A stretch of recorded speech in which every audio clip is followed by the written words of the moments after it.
It's 11 o'clock. It's Sunday night. It's WGBB Freeport. It's Dave's Gone By. It's too late to change the dial. You're stuck.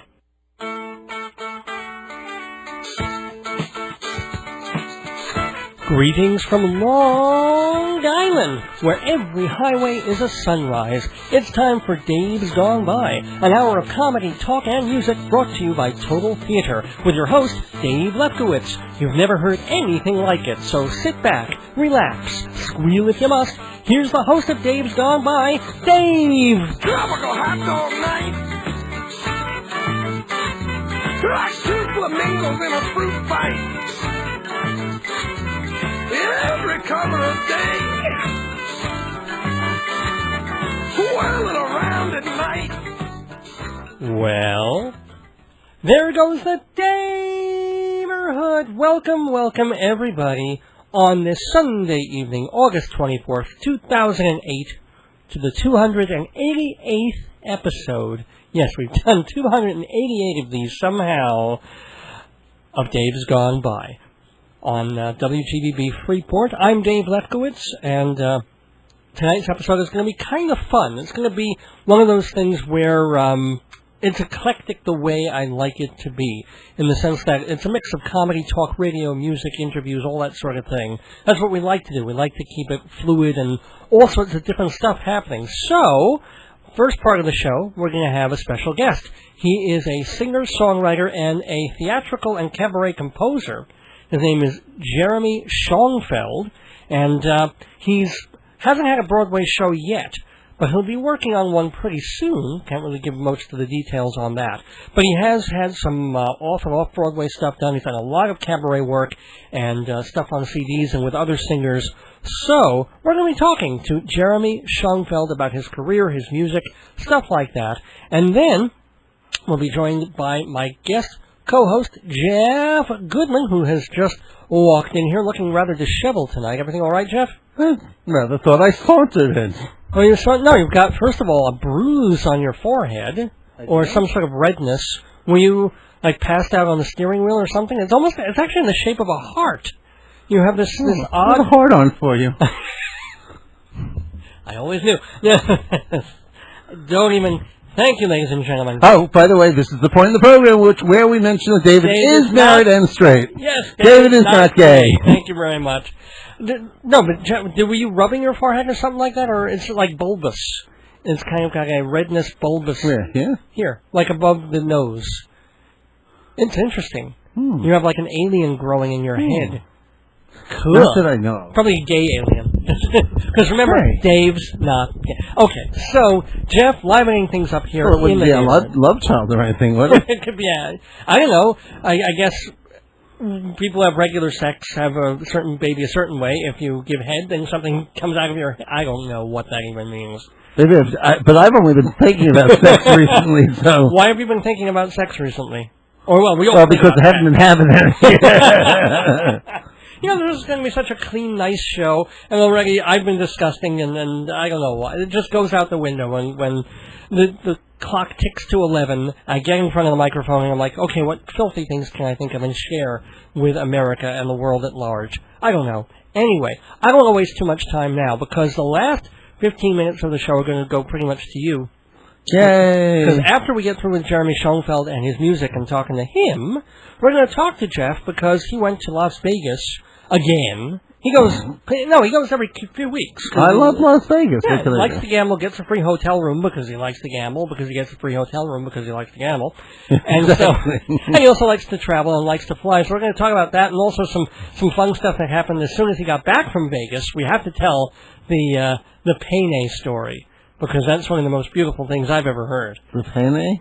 Oh, well, I'll remind you during the... okay. Because that's better... honestly, oh no, we can't tell that we story. Can't tell that story. We won't use that. No, that was actually before I left for Vegas. Oh, that was before. I thought it was as soon as you came back. It was kind of a big Vegas send-off. Oh, folks, trust me, hang out. Make sure you stay through the whole show because you've got to hear. No, we're going to have to wait for another segment for that. Yeah, you do. Yeah, because we got to do our sponsors, and then we got to get to Jeremy Schonfeld. So, since you're here, Jeff, welcome, and... now I get the sponsor quiz again. Every week it's a sponsor quiz. I could do the sponsor quiz, but then what else are you going to do during the intro to the show? I don't know, but I keep forgetting about Hewlett Minuteman Press. Yeah, well, how could you forget about Hewlett Minuteman Well, Press? ever since Loman Shoes went out of business. Oh. I know. Violin music. Yeah, I'll do a little violin music. You tell us Hewlett about... Minuteman Press is the Copy Kings of Broadway. And if you mention Dave's Gone By there, you get 10% off. Right, it's 10%. Yes, it is 10% off. Sorry, first time I actually got it right. I had to put the violin bow down to answer that question. Because I actually sometimes joke and say it's like 50% or 30%. Which, no, you cannot do. It's 10%. Has been for a long time. People love it. But Hewlett Minuteman Press is located in Hewlett, right across from Loman's, and next door is the dilapidated Loman's shoe store. Yes. Exactly. And they're wonderful people. What can I say? They have a brand new color copier. It's a great place. Now, understand, all of you see Minutemans all over Long Island. It's a huge thing, but they're, what do they call those things where families own them? They are franchise. Franchise, thank you. And the Torong family has owned, that's Torong with a T, has owned Minuteman since the 1970s. They're really, and really Dave and I have both used them. Yeah, this is true. And they use me all the time, like the little slut that I am. No, David, this is time where we really become serious and tell our sponsors how wonderful they are. Because, in fact, this one is wonderful. And what's another not-so-wonderful sponsor? They did parties and stuff like that. Probably Fancy Schmancy Balloons. Must be fancy. We were giving away free stuff last week. No one called. Well, it's the middle of summer. Everybody's out of town. So, this week, people are going to be going back to school. There's Labor Day parties, barbecues coming up. There's the Chabad Telethon in a couple of weeks. Folks, if you want to have a good party that looks great with decorations and table settings and things like that, you go to Fancy Schmancy Balloons, and you call what phone number? 516-797-3229. Again. You don't have to dial the actual cough there. It's just 516-797-3229. Because I'm watching you take a drink of water, and all I'm dying for is a drink of water. Well, we'll get to commercial real quick. You'll get a drink of water. Okay. But seriously, Jeff is the owner and proprietor of Fancy Schmancy Balloons, and we may goof around a lot on And here. actually, I make it a lot more fun for you to have a party. I take a lot of the hassle out of doing a party. Exactly. Plus, you make it look great. You do not balloon animals. You make centerpieces. I make centerpieces out of foam core balloons. But call me if you're having a party. You want to discuss a party. I'll tell you. If you don't use us, that's okay too. Oh. But we'd rather you use us. Well, yeah, pretty much. Yeah. I like to feed myself occasionally. And speaking of that, one of the ways that I feed myself, barely these days in this economy, is by co-publishing a theater journal that has been around since long before I was born. It's called Performing Arts Insider. So you co-published it from the womb, huh? Oh, no, it was embryonic. It was pre-embryonic. When I was a sperm... It was prenatal? I was already doing typesetting. So that was... I was a talented sperm. Yes. Because my tail was really motile, and there were just a couple of letters that I couldn't reach. So was that cute? I had a couple of other suicidal sperms that helped me out, while I was driving towards the egg. So they'd land on I'm writing that Avenue... That's right. When I wrote it, it was Avenue W. You couldn't reach the Q.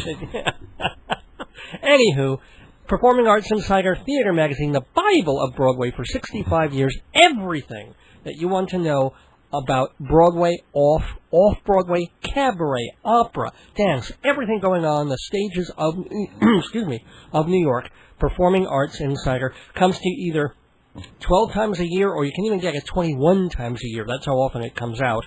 It's an expensive publication, but Dave's Gone By listeners get an amazing discount. So go to davesgoneby.org to find out more, or to find out more basically about the magazine, just go to performingartsinsider.com. Wanted to also remind everybody that if you're thrown into the show, you've been turning the radio on, you're like, what is this? You were listening to the sports show, and you have no idea what the hell this is, and you who am I? What's Jeff doing? Don't touch that dial! Don't touch that dial, but also if you want to get a sense of what Dave's Gone By is, you can hear 25 older episodes of the show, recent episodes with famous celebrities and stuff like that. But listen to this one first. Well, yeah, you don't have to do it right now. You do it at 12:01 when we're done, or considering the time the gospel usually gets here, 12:10. Unless they want to listen to the gospel. Yeah. And then we'll pray for you. Well, at some point, they're going to have to turn WGBB off. You when the Chinese unless go off, you know Chinese. Yeah.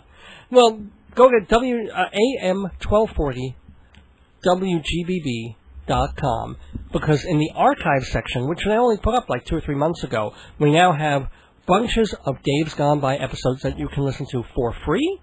Anytime at all, you can scroll through them if there's something you want to hear again, or God forbid you're bored by something. 25 episodes there at AM 1240. How could they be bored by us? Thank you. AM 1240 WGBB.com. And there's a link there from davesgoneby.org as well. Oh my God, it's 11:12. We're already running behind. Want to talk to Jeremy Schonfeld? Want to hear about Jeff's trip to Vegas? We want to hear about paying a. Believe me, you don't want to miss that. But first of all, gotta do some commercials. We'll be back. Meow! I'm not an ordinary cat. I'm a copycat. I love to make copies, so my favorite place is Hewlett Minuteman Press. For 3 decades, they've been on Broadway in Hewlett, printing booklets, making business cards, designing wedding invitations, and making millions of copies. Meow! How good is Minuteman? Hey, I used to have 1 life, now I've got 9. Hewlett Minuteman on Broadway opposite Lomans. Tell him Toner the Copycat sent you for 10% off.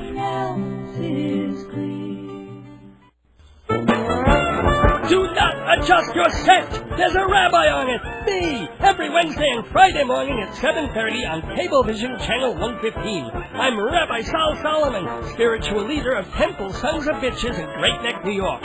And my TV show tells you everything you ever wanted to know about Judaism, but were too staggeringly ignorant to ask. Shalom Damn It, 7:30 Wednesday and Friday mornings on Channel 115 or Channel 67 in Manhattan on Sunday afternoons at 1:30. Or anytime at all at YouTube.com. Shalom, damn it. Your prostate will thank you.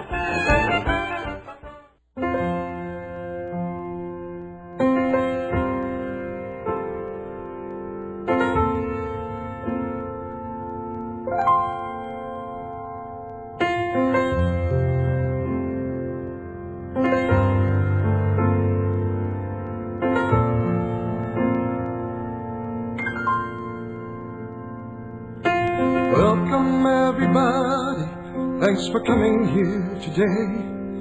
I really do appreciate it. Heck, I'm touched, what can I say? I've been practicing all week, well, my whole life to tell it true. See, I'm a storyteller, baby, telling my stories for you.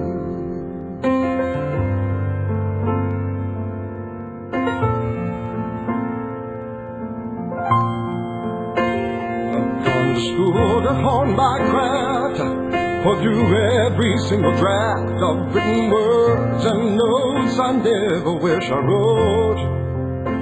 Received some compliments, but then I've been turned down since God knows when. It's like I'm floating up the creek without a boat. I'm not a rebel or a saint, I'm just an artist trying to paint. So I sincerely hope you like my point of view. 'Cause I will be a big success with nothing more and nothing less than just some time to tell my stories for you. Welcome back to Dave's Gone By on WGBB Freeport. One of the kinds of people and talent that we tend to have on here, and that are my favorite kinds of folks to have on the radio show, are singer-songwriters. Some of them from a theater idiom, people like Charles Bloom, whom we had a few weeks ago, and Ray Jessel we had a couple of months back. They're folks who work in the pop field, sometimes in the humorous, almost novelty field, but also in the theater field, creating music and creating the kinds of fun songs that you'll hear in theaters and on cabaret stages. And if you're lucky, if you can find a radio station that'll tuned to that kind of music on the airwaves too. So we're devoting some of our airwaves tonight in the neighborhood to that kind of music with a fellow who's got a new CD out. It's called 37 Notebooks, which features a bunch of theater and cabaret people singing his songs. He's also done a show called Drift, and he's probably even better known for being one of the coordinators of the Broadway Boot Camp, and we'll be asking him about that as well. I am talking to Jeremy Schonfeld. Welcome to the neighborhood. Thank you. Good to be here. Thanks, man. So, yeah, a lot of stuff, a lot of things boiling, and again, how long have you been in the biz? Well, I moved to New York in 91 to, of course, be the next Billy Joel, but also to do the BMI musical theater workshop. Oh, you did the Lehman Angle thing. Yeah, I did that when I first moved here in 91, and I did a couple of years of that as a very young man. And it was quite an introduction into the business, just being with a lot of these older veterans around me who really, had much more knowledge of theater in the background of theater than I did. I was just a storytelling kind of guy who just liked to tell stories, either through songs individually or through shows that incorporated several songs. Yeah, I even want to sort of almost stop you right there. Sure. And first of all, let people know who may not be really that into musical theater, that this whole Lehman Angle BMI workshop thing. Yeah. I mean, if you want to describe it, go ahead. Basically, it's a very specialized program through BMI, the musical rights organization, BMI, ASCAP, and CSAC. Are the main three that all songwriters register their songs through. In fact, I tried an ASCAP once, and it gave me hemorrhoids, so I don't do that anymore. Don't ever recommend it. But BMI has a very specialized program for composers, lyricists, and librettists of theater, and it's difficult to get into, and it's kind of an honor to be a part of, and it's a very intensive program that lasts for a couple of years, and then you can also be part of the advanced workshop that goes on infinitely, really, if you want to keep going back years later. If anybody saw the Broadway show A Class Act, beautiful, wonderful Broadway show, it sprang out of those workshops. Yeah. It was one of the guys who ended up crafting a chorus line because he did that. Little Shop of Horrors is another one that came out of that. Cool. Yeah. Who were the folks that, when you were going to the BMI workshop, who were some of your teachers, and who were some of the people that you were lumped in with learning? Well, Maury Yeston is the big name from that, and I was fortunate enough to work with him a bit, and Skip Kennan was a teacher. He's written a couple of shows. I think that he had a recent show in the NYMF Festival, the New York Musical Theater Festival, a year ago or 2 years ago. I don't believe I've heard about that festival for a couple of years now, and I've never thought to call it the NYMF Festival. Isn't it funny? That's what it is. Yeah. I've actually been involved with that for the last. This is the first year I'm not doing anything with the festival, and it's a nice break because it's a very crazy, chaotic thing when you have so much theater going on at once, but it's also fun. Right. I had a lot of contemporaries who've gone on, and many of them, of course, that weren't actually in my year, but a lot of people I know within the business who have done it, have been a part of it in one way or another. One of my contemporaries is Neil Berg, who has done he does a lot of major concerts all over the place. So for me, it was really a learning experience. It was like that boot camp experience where it's a very rigorous,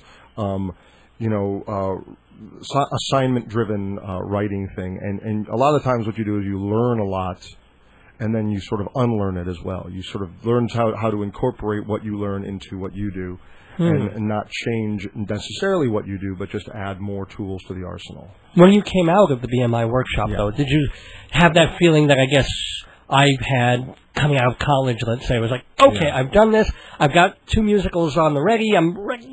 Producers call me. I'm ready for Broadway. And did it happen? Didn't it happen? What happened? It's interesting. I've personally had 2 lives in New York. One life, and they're kind of dictated by my marriages, really. I was married, and my first album, not my first album, but my previous album, Drift, which is a concept album about divorce and child custody that was turned into a show, and is, we're doing a big concert that I know that we're going to talk about on November 3rd, right? Yeah. That's sort of my first life, which includes the BMI program when I first moved here. And I really, actually, I'll tell you, coming back to your question, I left the program feeling like, you know what, I have all of this stuff now. I really want to be the guy that plays and sings the songs. And then hopefully at some point, will settle into the musical theater community as a writer. And of course, that's not the way it works. You know, and fortunately so, because I think that as a writer, the challenges of writing theater, or writing music of any kind, really, on assignment, or for something very specific, are really invigorating. And so I was very happy to be sort of pulled back in constantly and consistently. So when I turned 30, and I reached sort of the second part of my life when I went through my divorce, and I really immersed myself back into the theater community through a show that I had written called Home.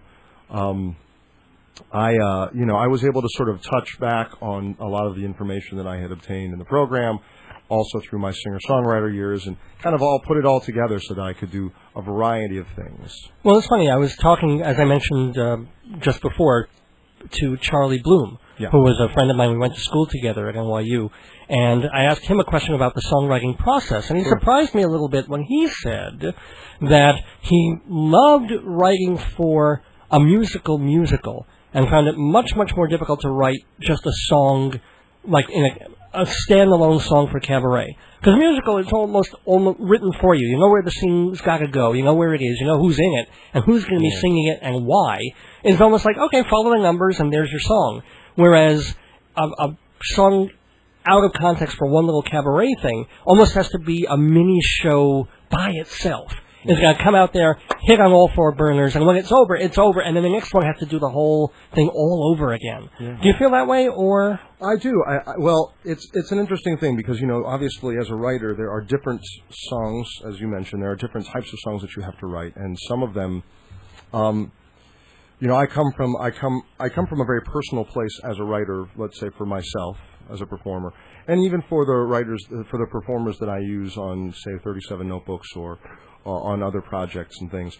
I feel the similarity is that you have to basically put yourself in the character of the song. Billy Joel did that very, very well. He was a guy who back in, when he was really doing those great stories. And why Moving Out was such a successful show is because, there's a guy who's a natural-born storyteller. You listen to a song of his, and, it started, it had a middle, and an ending. It had a whole arc to it.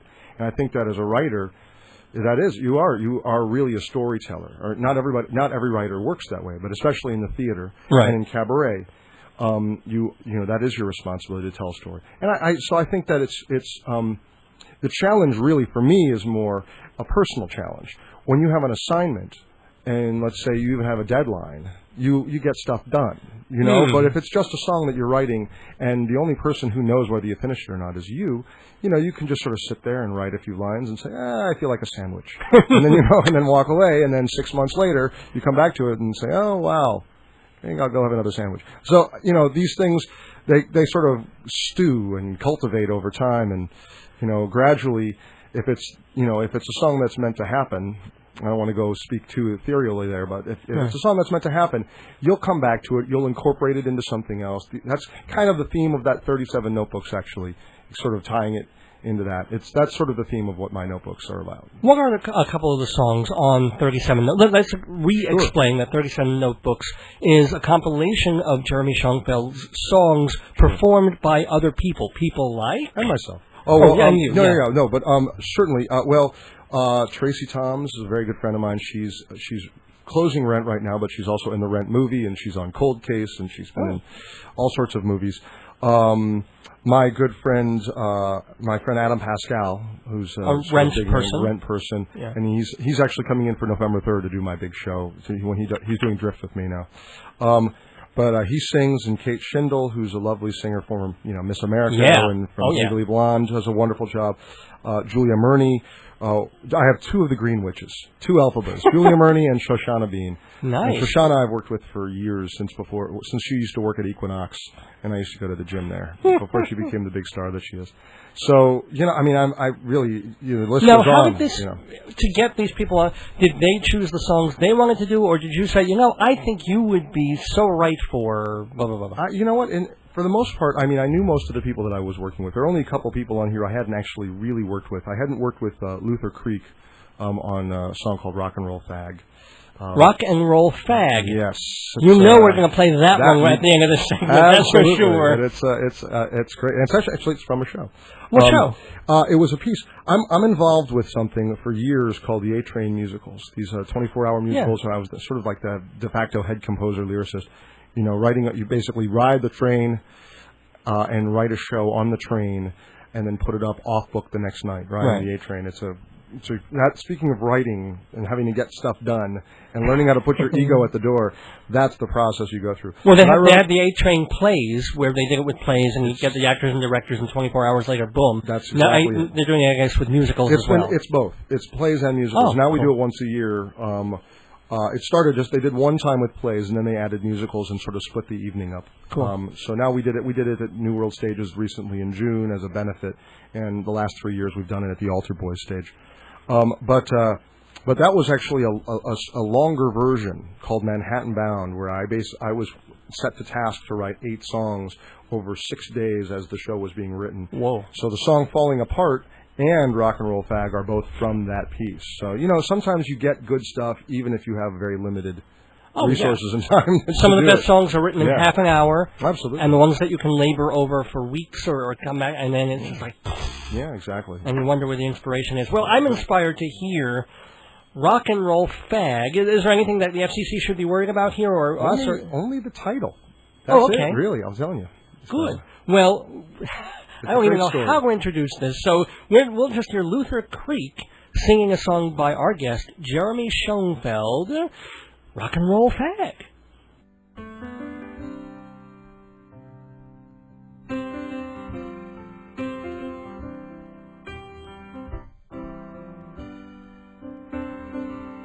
When I was 9, I saw this awesome documentary playing hip clips from the 70s. You know when Ziggy played guitar? It was the hair, the shoes, the glam, the booze, the ensembles in their glistening hues. They drew me in with their doe-eyed blues, and I dreamed of being a star, a rock and roll fag, queen of the rock and roll revolution. I'm an icon, baby, an institution. Nothing short of a miracle inspiration. And I'll carry the torch for this rock and roll nation.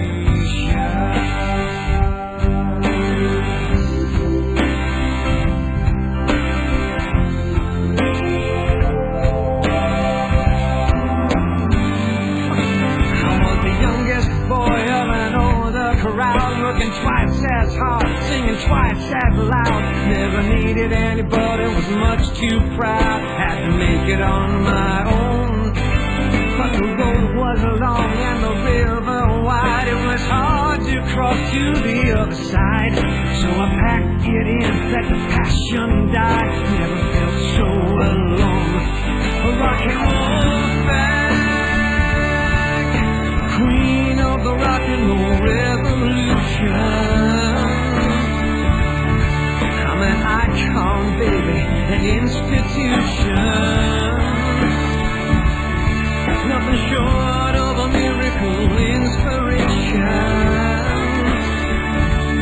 And I'll carry the torch for this rock and roll nation.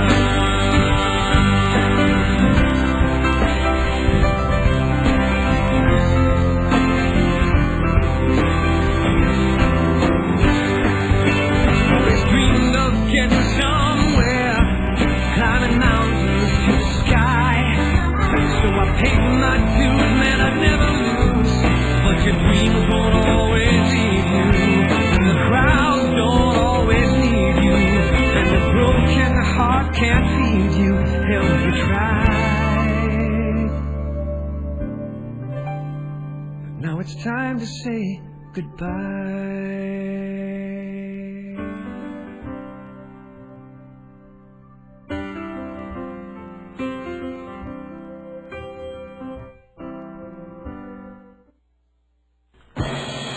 Broadway theater has never been grander or more expensive.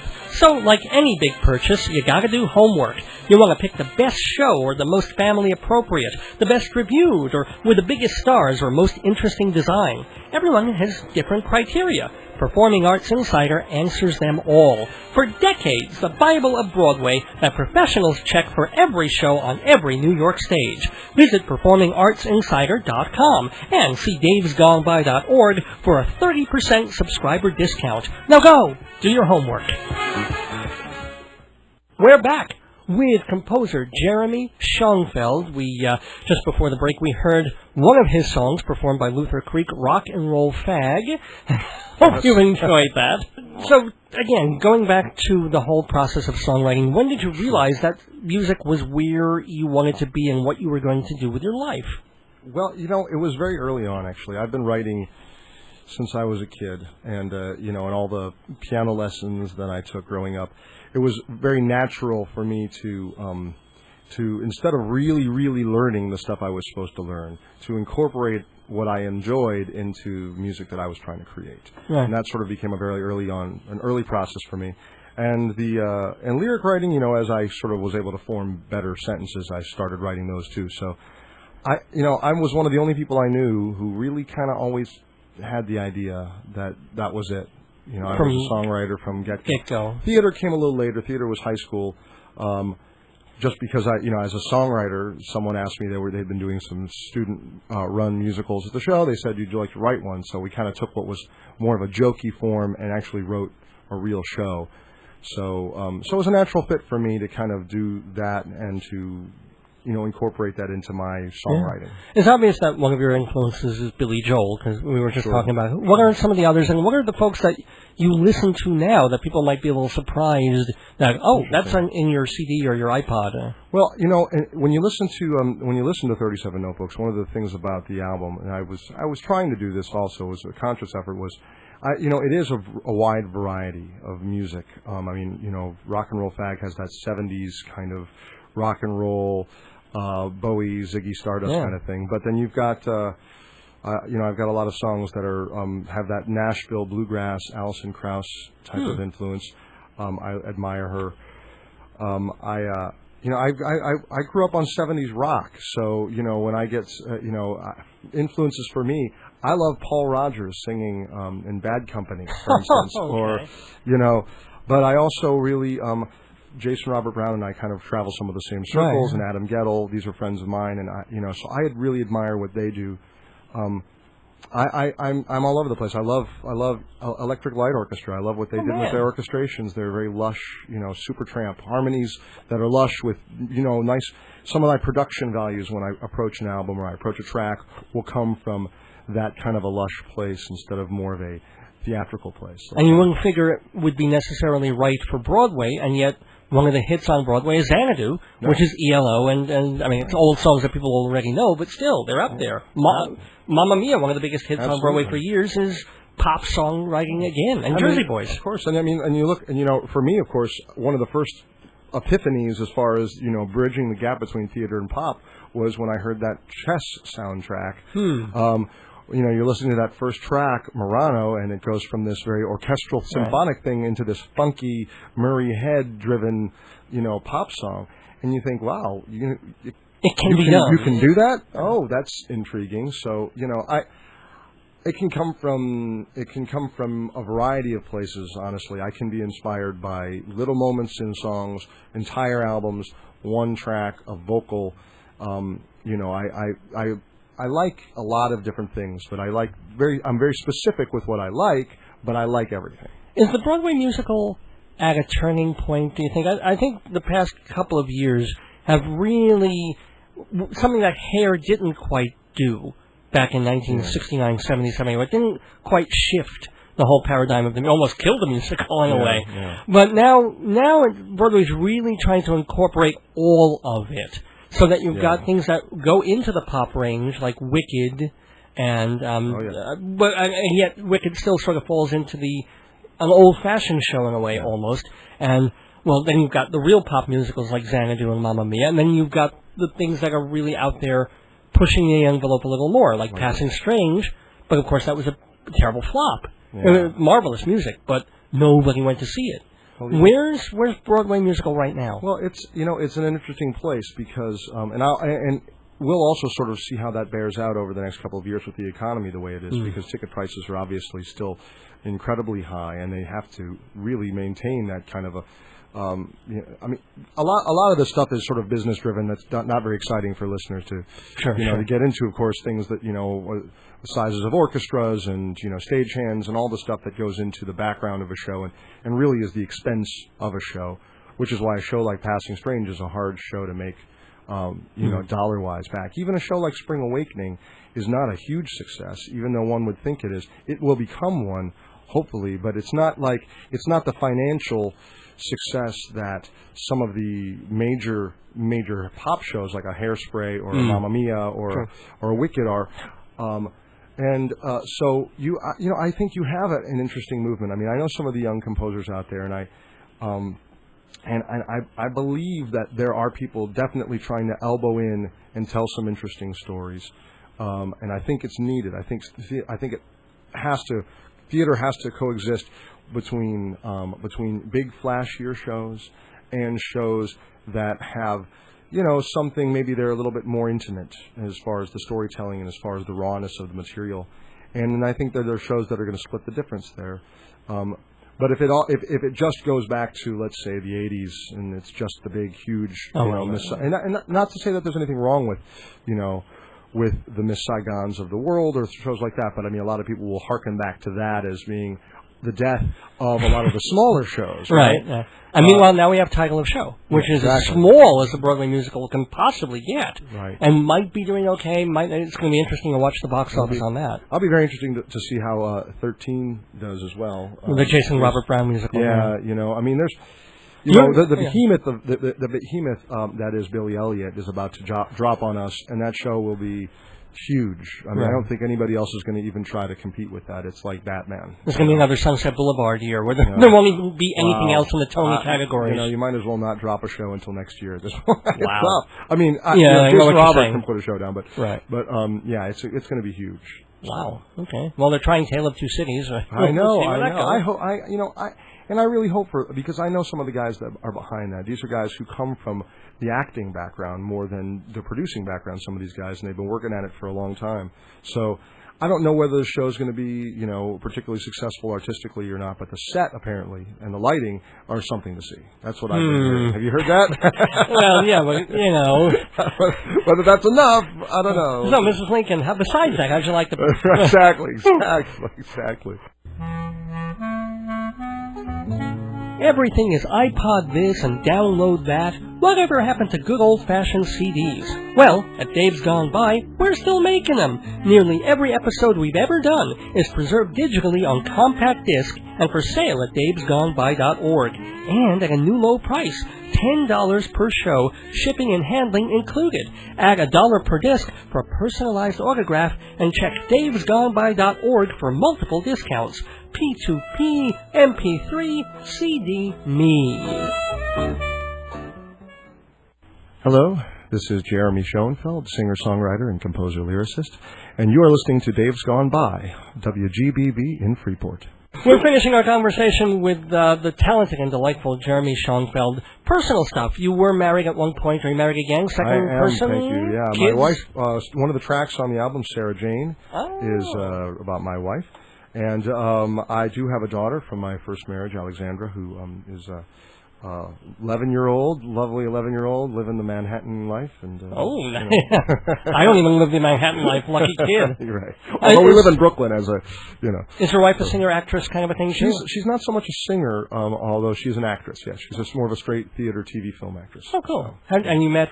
We actually met at the neighborhood playhouse, doing the A-Train shows. She was in the program there, the 2-year acting workshop, and they were interning for us as writers, and we met, after one of my shows. She didn't realize I wrote one, and she said she liked the songs. I said, hey, I wrote those, wink, wink, nod, nod, and we ended up getting married on that stage. Oh, Mazel Tov, that's great. Thank you. That's and so, last question for you. You can't give me the details, I realize that, but Broadway may be in your future. You're working on something Broadway bound. I am working on a show.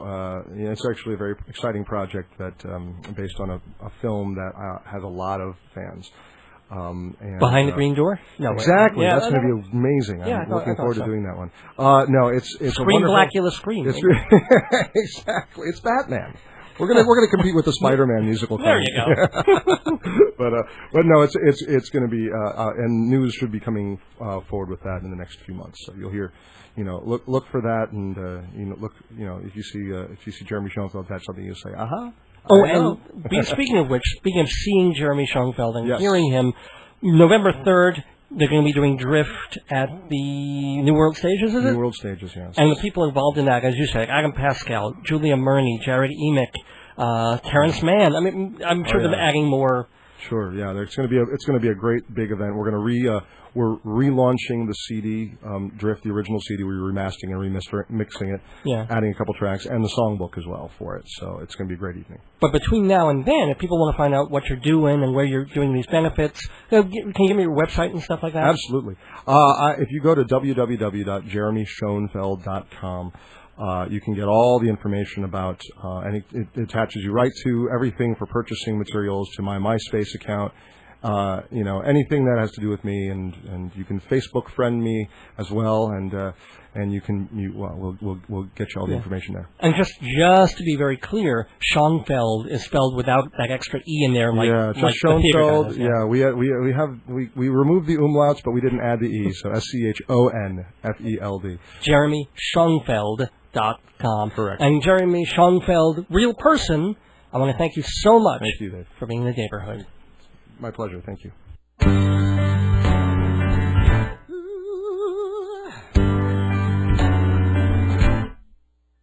She blew in like a twister from the moment that I kissed her. I knew that everything I thought I knew I really didn't know. She was like a sunny D, guaranteed bright light shining right in front of me. See, we were meant to be from the get-go. Never was the hallmark Hall of Fame, rose petals spelling out your name. Harlequin romance, take another chance, love will be the answer kind of guy. I played the cool cat, gal, whatever, like I was all that put together. Well, I tried, until Sarah, girl, you open my eyes again. Now I'm there. Never thought I would fly higher than I've ever been before. You know myself, saw me right through those eyes, and then set me free from the chains that restrain me, my Sarah Jane.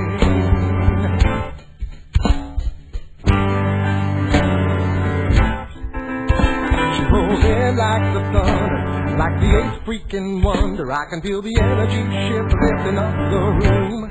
A smiling Casey hesitates, case in the face, and when she sees my face, catchy as it sounds, I can feel my heart pounding. Boom. Never was the hallmark Hall of Fame, rose petals spelling out your name. Harlequin romance, take another chance, love will be the answer kind of guy. I played the cool cat, gal, whatever, like I was all that put together. Well, I tried. Until Sarah, girl, you open my eyes again. Now I'm where never thought I would fly higher than I've ever been before. You know myself, saw me right through those lies again. Set me free from the chains that restrain me, my Sarah Jane. All that time's been complaining, all the anger, frustration, and pain. I was lost till you found me.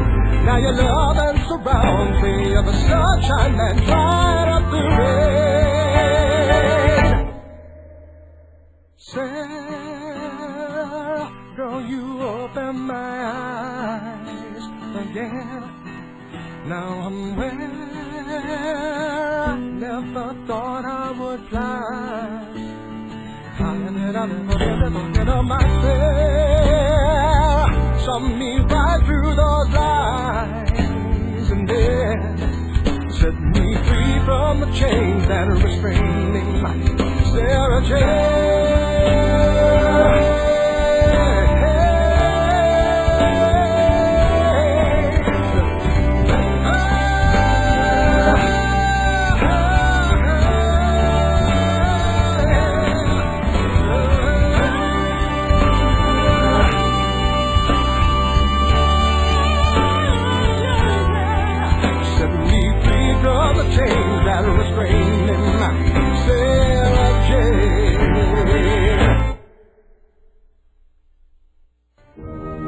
Moby Dick, Ulysses, War and Peace, the Bible. Big freaking deal. If you want to read a real book, a funny book, try Marriage, Babies, and the End of the World, a collection of comedies by Dave Lefkowitz, me, the host of Dave's Gone By. Each play is stage-tested and relatively safe for public consumption. Marriage, Babies, and the End of the World, available from Holdo Books on the Dave's Gone By website. It's the great American something. And you are listening to the great American radio program, ladies and gentlemen, Dave's Gone By, on the station since October of 2002. I'm Dave Lefkowitz here with you, and I've got my guest co-host Jeff Goodman with me, and we blocked off like this segment of the show tonight to have Jeff give us a bit of a taste of his life, as it were, and what he does, which is every couple of weeks, actually. He's been going... not every couple of weeks. I do it about 4 to 5, maybe 6 times a year. All right, that's it? Yeah. Okay. I haven't been to Vegas in a long time, but I do enjoy Vegas. Right. I enjoy the... Into the mic. I think that... Well, I'm thinking that's why I'm pointing my head down. I don't know. Because you have to let the brains slide forward into the forehead, yeah. So, your forehead does look better, by the way, than it did. It's whatever you had, that bump, that tumor-gasm thing is much, much better. It's still there, but yeah. Thank God.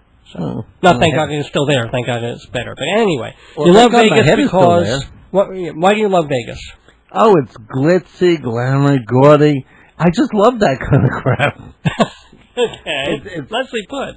It is. Don't be eating while we're on this. I need a cough drop, otherwise I will be coughing all over them. Got it, okay. I have a Ricola! So, you go to Vegas... Oh, wait, if we did an advertisement, that wouldn't be good. You know, no, they'll love the free advertising. Just call them up. Let's get some free Ricola at least. Speaking of free, one of the things you get is a free hotel room. Well, I do enjoy my little gambling, but I don't necessarily gamble a lot. I spend a lot of time at the tables, but... You don't spend a whole hell of a lot of money. Right. I'm fairly lucky. I don't really make much. Sometimes I make a little bit, sometimes I lose a bit, but I don't really lose gobs and gobs. Thank God. No, especially not in this economy. Otherwise I wouldn't like Vegas as much as I do. But, so anyway, I don't know, I just like everything about Vegas. I don't know what. You liked everything about Vegas this time, except this one dealer who... that's the story, first of all, I wanted you to tell. Okay. Well, first let me tell you the story of the reservations. It'll be very quick. Okay. I used to get a ton of free stuff from Sam's Town. Mm-hmm. Sam's Club is the Walmart thing. Sam's Town is the thing in Vegas. So, there's no gambling at Walmart. You go, you see the product. It's I bid $5.99. It depends on what you buy. So anyway, I used to get all this stuff from Sam's Town, and they stopped sending me all these things. I'm not sure why. I had a big discussion with them, and hopefully that's now solved. But I spent the last time I went with my friend's mother, and we stayed at the Harris chain. So we stayed in the Imperial Palace. Okay. And I got like 50 offers for them. I said, great. When you say offers, you mean... Offers for free rooms and food and comps and... Concubines, all that sort of... No, 2-for-1 tickets to the Improv, 2-for-1 tickets to Nathan Burton, all this stuff. So I called them up and I said, I'd like to stay at the Imperial Palace. They offered me up to 3 days. I took 2 because it couldn't be a weekend. Okay. And then I called up Sam's Town. I figured I'd get like the rest of the time there, and they said, "Oh no, you're only qualified for 2 days." And I'm like, "Ratchet." Wasn't really happy with them. But eventually, so I didn't take anything from them last night. They go around, they say, I see this thing came in the mail from Terrible's. Now, Terrible's... Can you imagine having a hotel called Terrible's? Hotel and casino. Yeah. So this hotel casino is named Terrible's, and it's just off the strip, and I went there. I only went there one time. I gambled there for about 3 hours. I didn't really like it too much, and I left. This was before. This is a previous... It was about a year before. Okay. So I never thought about Terrible. So I see this oversized, postcard I got in the mail. I said, let me call Terrible's and see what's up. I was going to buy a room on the state line in Jen, Nevada, which is on the California state line. Okay. I hadn't been there, so I wanted to check that out. But anyway, I called him up and he goes, oh, you want the weekend? No problem. And they offered me a weekend before any of the others that I stayed at. Nice. So I said, okay, I'll sit and I'll go to Terrible's and I'll deal with that. Turns out Terrible's was not so terrible. So I didn't call Sam's Town. I got to Sam's Town first 2 days. Everything was fine at Sam's Town. And then I came in and I left Sam's Town, went to Terrible's. And I'm like, I'm ready to, I just want to be nice, give me whatever room you want, blah, blah, blah. And so I get there, I get in the room. The room is gorgeous. Okay. I mean, big king-size bed. It has just the way I like it. I like when the sink is not in the bathroom as the door closed. I beg your pardon? The sink, I like my sink in the hallway. The bathroom. I like to touch the doorknob after I pee. No, there's a bathroom area. Yeah. But you can like see everything from the sink. Whereas if you're going into the shower or you're going on the toilet, there's a door. It's a separate room. So I kind of like that for some reason in hotels. And I had that. Had a giant flat screen TV. And the first night I was there, this was the first night of the Olympics. I saw the Olympics. And then I figured, I slept during the day. I watched the Olympics all night. So now it's like 5 in the morning. I said, I really got to gamble here or else they'll never offer me anything. I said, well, I'll just gamble as little as I can and see what happens. Well, it turns out that the dealers were quite nice. Except for... Yeah. And, what had happened is last time I didn't like the dealers they had because they all were like these, what I call them, the silent Orientals. They either don't know... Oh, man. Well, they either don't know... Sometimes the views expressed on this program certainly do not represent the management of WGBB. But sometimes, these people come over from Asia and they don't speak the language. Right. So when they don't speak the language, all they do is count in their head. And I understand why they're quiet, but it doesn't make for an enjoyable experience for me because I'm there to play a social game. Cool. So anyway, I sat down. I'm having a great time, and time is flying. It's like now it's like noon or something. It's like I've been gambling for 5 hours, and I'm laughing and joking with people. And it was up a little bit, and then this woman came in.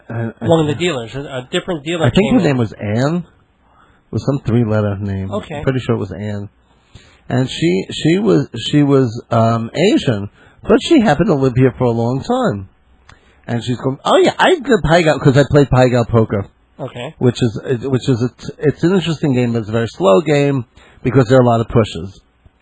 She goes, oh yes, I do Pai Gow forever, blah blah blah blah blah. And she's yelling at the pit boss, and he doesn't have to watch her, and she's dealing. And then at one point, I win a hand, and when you win a hand in Pai Gow, you have to pay a commission to the house. Okay.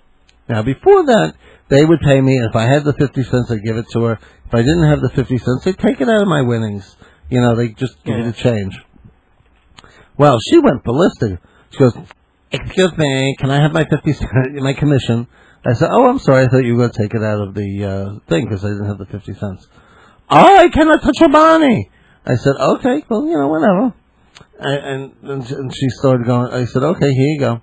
She goes, "I never touch them. I don't know where." I said, "Everyone else was doing it. You can do it too." And she starts yelling and escalates. This woman starts yelling at you. Want to give her 50-cent commission? It's over the commission. And then she goes, "I don't care. It's not my money." And so I do a big stage aside so everyone can hear. Yeah. Like I'm not pretending. I give the big flourish of the hand. I go, well, it seems like she does care about it, even though it's not her money. To the guy next to me. She goes, are you trying to talk to me behind my back? I said, no, I'm doing it quite in front of your face. As a matter of fact, I said, if you didn't hear that, I'd be quite surprised. You must be deaf. don't you talk like me like that. I said, don't you talk to me like that. Don't you? Then she goes, don't you talk to me like that. And I said, don't you talk. Come on, and didn't guards come over or something when that happened? Well, I made sure to escalate because she was being a biatch. Yeah. Can I say that? Absolutely.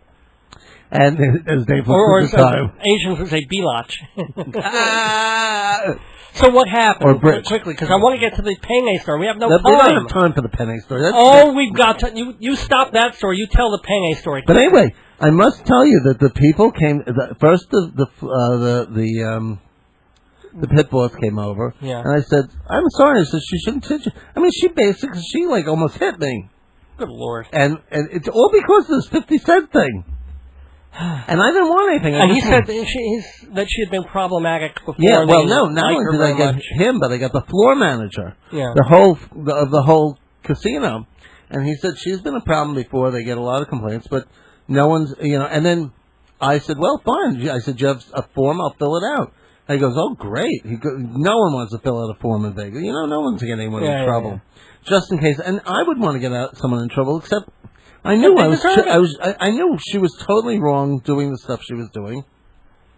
And so I said, I'll fill out whatever you want. So I wrote this 2-page thing up, and I said, I signed it, and not only did they catered to me. They said, oh, do you want a free comp breakfast? I said, no, I'm not doing it for that. I'm doing it because she's ruining our good time.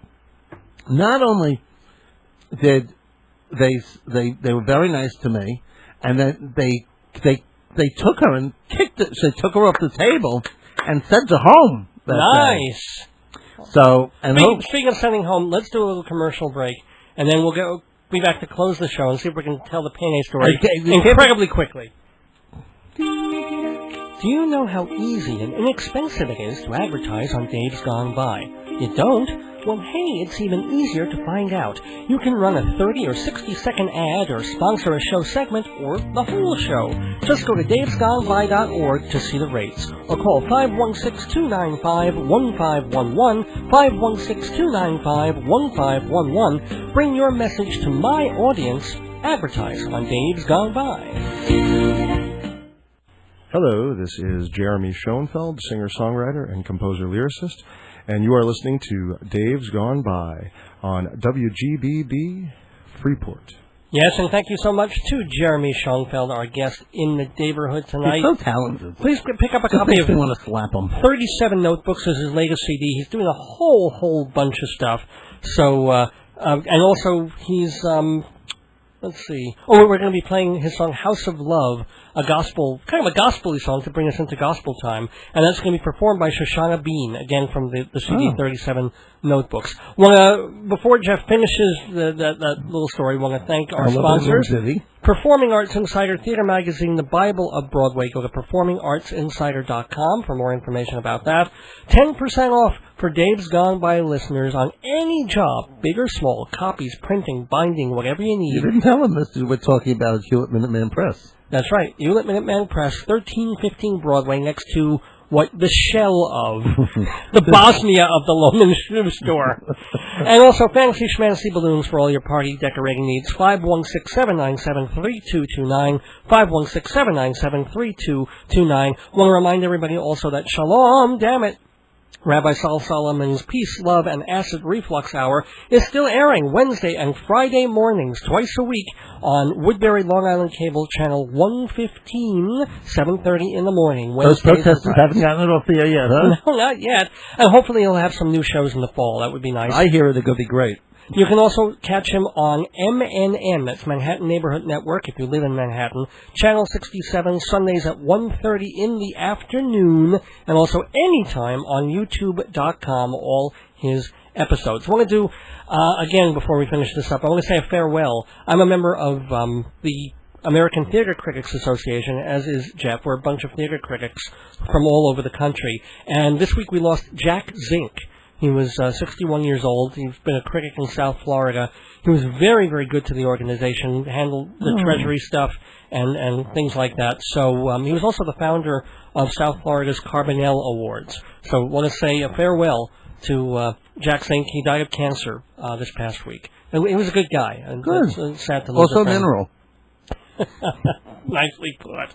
Anyway, remember to go to davesgoneby.org for more information about this program and for links to older episodes of the show. Also look for the show Filler Up on WGBB on AM 1240, WGBB.com. Just look for the station schedule because they move it around all week. Don't forget to thank your mother and father. Mom and Dad, and of course my adorable, my beloved, and beautiful wife. Very quickly, Jeff. Joyce, just to remind everyone, Dave's not gay. And what's the end of your story? The end of the story is they sent this woman home. These people were so accommodating. I was still hanging around and came back the next day. The pie-out table was closed. They said, "You want us to open it? We'll open it for you." That's nice. It turns out that since my last time at Terrible's, that they have a new casino manager and they hired all new people and they have a whole new way of doing business. And it's actually one of the nicest places I've stayed in quite a while. So I do highly recommend it. Their rooms are quite reasonable. You can get their rates at $39, $49 a night. Nice. And I would recommend to stay there because the rooms are gorgeous. The rates are cheap. The casino is nice. Maybe they should just change the name from Terrible. Well, no. Well, Terrible is a Terrible gas station. I think it's a Terrible Brothers or Herbst Brothers. I don't know, but it's very cute. It's Terrible. It's adorable. Well, anyway, speaking of adorable people, we have an adorable theater critic joining us next week on Dave's Gone By. Who is that? Julius Novick. He's written a book about Jewish playwrights over this past century, how they affected America and how America affected them. And he's a wonderful speaker, a very smart man. Julius Novick next week in the neighborhood, but it's time to leave the neighborhood tonight. Dave, I must tell you that next week I'm not going to be in the neighborhood. Oh, that's right. You're going back to Vegas. I'm going to Vegas and then to my second cousin's wedding. So I'll be in this next week. I'll be in Vegas, and the weekend after that I'll be in San Luis Obispo, California. Nice. So, I'll be here. I'll be stuck here. Yeah, so I will see you in 2 weeks, where we will learn the story of pain. So you'll have to stay tuned for that. It's a cliffhanger. I will be back, however, next Sunday, August 31st, 2008, with the 289th episode of Dave's Gone By. Until then, don't miss your days going by. This is Dave Lefkowitz. And Jeff Goodman. Wishing you good night, a house of love. And gone by. Break down the door. Slip through the window. Climb down the chimney to the house of love. Use every option. Try every lock and key. Just step inside, you'll see the house of love. Oh, baby, take a train, take an aeroplane, take a bus, take a boat, stay afloat. Don't stop believing in the house of love. Oh, baby, look around, looking up and down, from the sky to the ground, till you found it. Keep on believing in the house of love. Search every angle, check twice for any old clue. Hold what it did to you. The house of love. It ain't no mystery, no. Once known but now concealed. True love will be revealed in the house of love. Oh, baby, take a train, take an aeroplane, take a bus, take a boat, stay afloat. Don't stop believing, no. In the house of love. Oh, baby, look around, looking up and down, from the sky to the ground.